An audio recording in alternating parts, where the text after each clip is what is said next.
देशाच्या आर्थिक भवितव्याची दिशा ठरवणारा क्षण पुन्हा एकदा जवळ आलाय. सर्वसामान्य नागरिकांपासून उद्योग जगतापर्यंत सगळ्यांचंच लक्ष ज्या दिवशी केंद्रित होतं तो केंद्रीय अर्थसंकल्प यंदा रविवारी 1 फेब्रुवारी रोजी संसदेत सादर होणार आहे. आगामी आर्थिक वर्ष 2026-27 साठीचा हा अर्थसंकल्प केंद्रीय अर्थमंत्री निर्मला सीतारामन लोकसभेत मांडणार असून हा त्यांचा सलग 9वा अर्थसंकल्प असणार आहे, जो स्वतःतच एक विक्रम मानला जातोय. या अर्थसंकल्पाच्या आधी 29 जानेवारी रोजी संसदेत आर्थिक सर्वेक्षण अहवाल सादर केला जाणार आहे.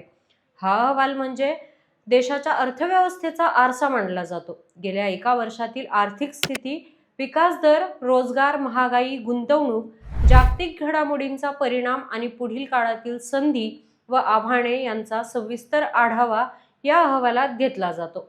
मुख्य आर्थिक सल्लागारांच्या नेतृत्वाखाली तयार होणारा हा दस्तऐवज अर्थसंकल्पाची दिशा समजून घेण्यासाठी अत्यंत महत्त्वाचा ठरतो.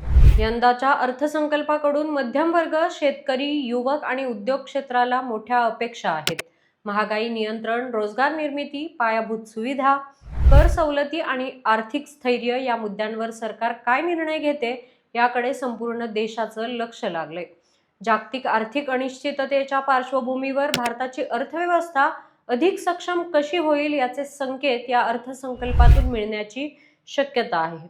एकूणच आर्थिक सर्वेक्षण आणि केंद्रीय अर्थसंकल्प हे केवळ आकड्यांचं गणित नसून देशाच्या विकासाचा पुढचा अध्याय लिहिण्याची तयारी आहे असं म्हणावं लागेल. अशाच ताज्या आणि महत्त्वाच्या घडामोडी पाहण्यासाठी बघत राहा न्यूज डॉट्स.